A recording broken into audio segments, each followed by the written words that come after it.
This build was not at all what it was supposed to look like because even your boy makes some rookie mistakes when building a gaming PC, but this is still a great build. In today's video, we're going to be talking all about what happened with this build, and I'm also going to be showcasing what I think is the new best budget graphics card on the entire market right now. But first up, enjoy this quick little montage.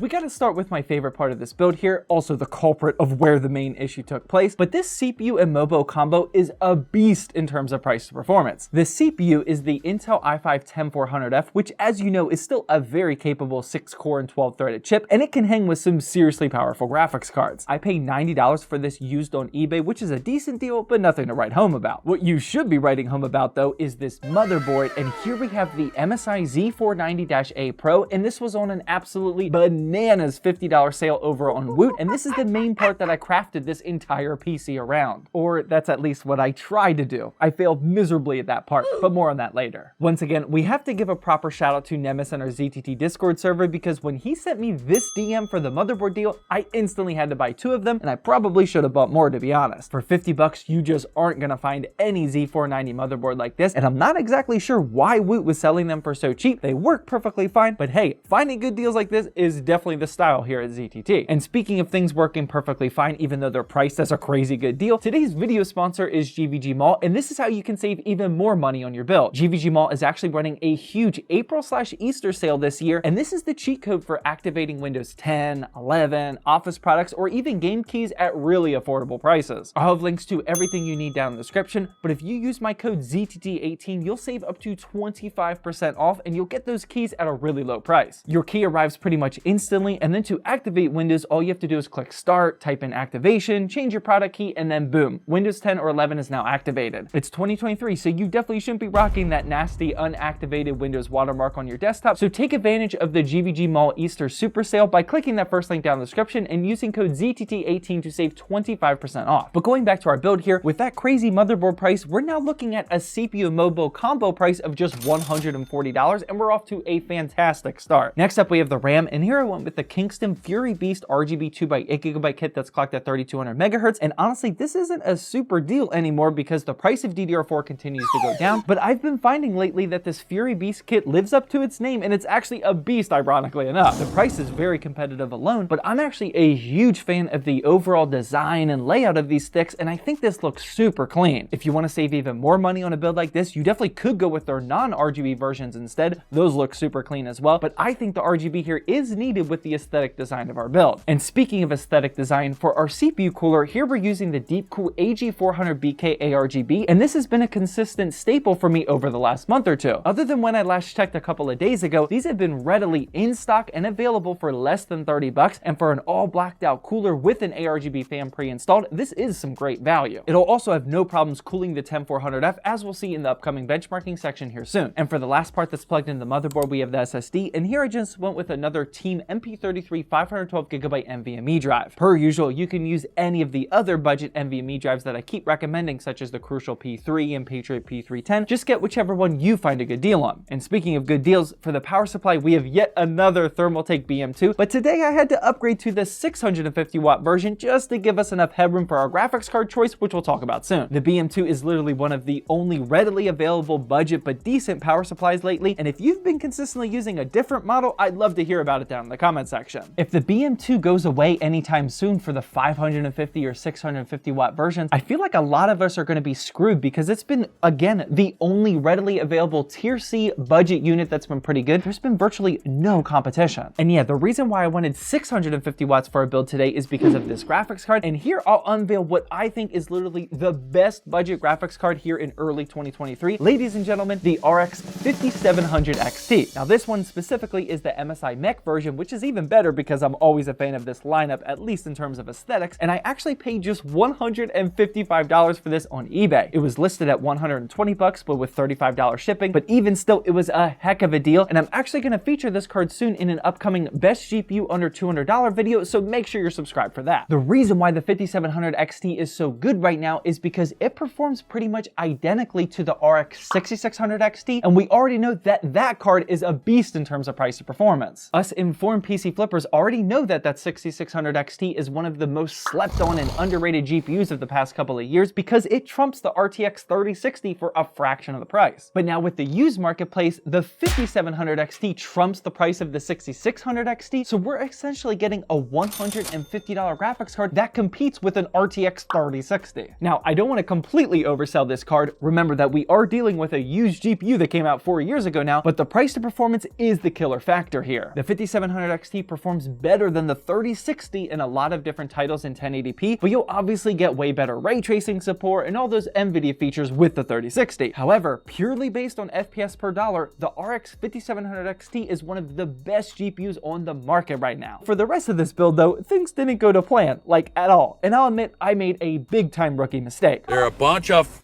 amateurs. I have no idea why, but the entire time I was planning this build, which I'll admit was only like 20 or 30 minutes lately, I thought I was building in a micro ATX build, and maybe it's just because that's what I typically go with. You may have already seen some shots in this video with a Montech Air 100 case in the background, and that's because, yeah, I tried to use that micro ATX case, which obviously won't work with an ATX size MSI Z490-8 Pro. It was literally during the building process where Sam came up to me, he's like, I don't think I'm gonna be able to get this ATX motherboard to fit in the Montech Air 100, Zach. And I was like, my spoon is too big. So naturally, the only thing to do to save the video from being delayed was to look at our current inventory. This room is a complete mess, by the way, and figure out what ATX cases that we had available to use. Literally, the only option that we currently had was the Corsair 4000D Airflow RGB, and shout out to Corsair for always sending me parts that I sometimes forget to use. Now, don't get me wrong, this is a very solid case option, and I recommend it to a lot of you that are building a mid-range or high-end gaming PC, but a case like this is a little too expensive for the build we have here today. I was actually targeting this build to be around $550 or so, but with this case, we're now closer to $600, and that's just because user error strikes again. Now, I do really like how the aesthetics turn out here. Those are some beautiful Asia horse cable extensions, by the way, which I'll have linked down in the description along with everything else that I just talked about. And when you combine these with the power of Corsair's IQ software and fans, this build really comes to life. And again, I'm also really digging how these Fury Beast RAM sticks are looking here. Everything looks like it was all designed on purpose, and honestly, I think we get away with it here. And just remember that mistakes like this happen all the time to us PC builders, and if you're trying to just completely remove this process and buy a completed gaming PC that's priced well and ready to rock and roll, check out our zttbuilds.com website where we have the restocked and always available builds for you. But for our build here, this is what the entire parts list is looking like, and as you can see, this totals out to around $615 for this build, and that was just way higher than I expected, like I just said. If we would have went with the Montech Air 100, that would have shaved off literally $65 alone, but it is what it is, and things like this happen sometime in the PC building world. But before moving on to the benchmarking section, I just want to stay here real quickly and remind all of you on behalf of all of us PC building YouTubers that there are going to be times like this where we aren't using the 100% most meta, most optimized part choices. It's just part of the process. I know this is common sense for some of you, thankfully, but you have to realize that when we're building PC building videos like this, if we went with the truly most optimized build every single time, you'd be seeing the same build over and over again in your YouTube subscription box. For the sake of content, entertainment, and just not being stale, we have to use parts that we had left over from projects, use parts from sponsorships, and sometimes we just want to mix things up with different parts. I'm personally motivated by always finding new angles of aesthetics and coming up with designs that I know you haven't seen before, so that's why I'm not always using the absolute best price performance part available sometimes. Now, I do like doing that sometimes, like in this build here, like I don't think you'll be able to realistically beat my CPU, motherboard, and GPU combo price, but other parts like the case, RAM, and extensions can be interchanged however you want, and I'm just trying to keep things fresh for you on the channel. And real quickly, while we're talking about keeping things fresh, if you haven't done a fresh Windows install in like a year or two, you're probably overdue, and here's your motivation to take care of that now. If you're still rocking a Windows 10 install from like 3 years ago, now would be a perfect time to do a fresh Windows 11 upgrade, and don't forget that you can use GVG Mall to score that cheap activation key. That GVG Mall Easter and April sale also has a ton of parts to give your setup a fresh makeover as well, such as keyboards, controllers, and headsets, so make sure you click on those links down in the description, and don't forget to use code ZTT PC18 for 25% off. And thanks again to GVG Mall for making budget PC building videos like this possible on the channel. But now it's time to move on to the benchmarks, and here's where we finally get to see that RX 5700 XT shine. We'll start off with Apex Legends because that's Sam's highest skill game here, and in 1080p with high settings, we got an FPS average of 159, which you love to see. And real quickly, speaking of Sam, just so you guys know, I'm always asking my employees here at the studio how we can improve our processes and what I can buy to make their jobs easier, and listen to what Sam just requested. According to him, apparently we now need the Logitech G Pro Wireless X Superlight mouse, and I originally thought, yeah, no problem, we can get you a better gaming mouse for your benchmarking, but then I saw that this thing costs an obnoxious $150.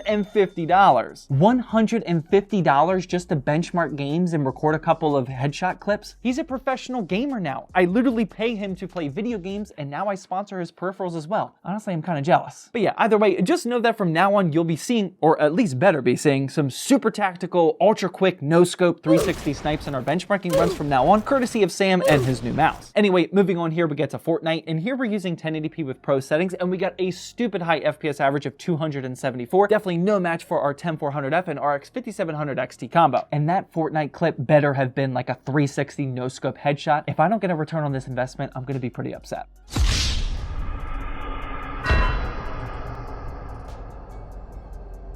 Moving on, next up we get to Grand Theft Auto 5, and with 1080p very high settings, we got an FPS average of 115. After that, we tested Call of Duty Modern Warfare 2, and in 1080p Ultra, we got 95 FPS. Yes, this 4-year-old 5700 XT can play games like this using Ultra settings in 2023. You'll love to see it. And finally, we have CSGO just to push our CPU a bit, and in 1080p with Pro settings, we got 233 FPS. And here's some more titles that we tested, and as you can see, all of these games are either at max settings or close to max settings for 1080p. This 5700 XT is just a beast of a graphics card, and you'll definitely be seeing me use more of them here on the channel because this is going to be a tough one to beat for probably the rest of the year. And if you're wondering if it's worth it to spend a few bucks more on your gaming PC, then feel free to click the video that's on the screen now about a slightly more expensive gaming PC build.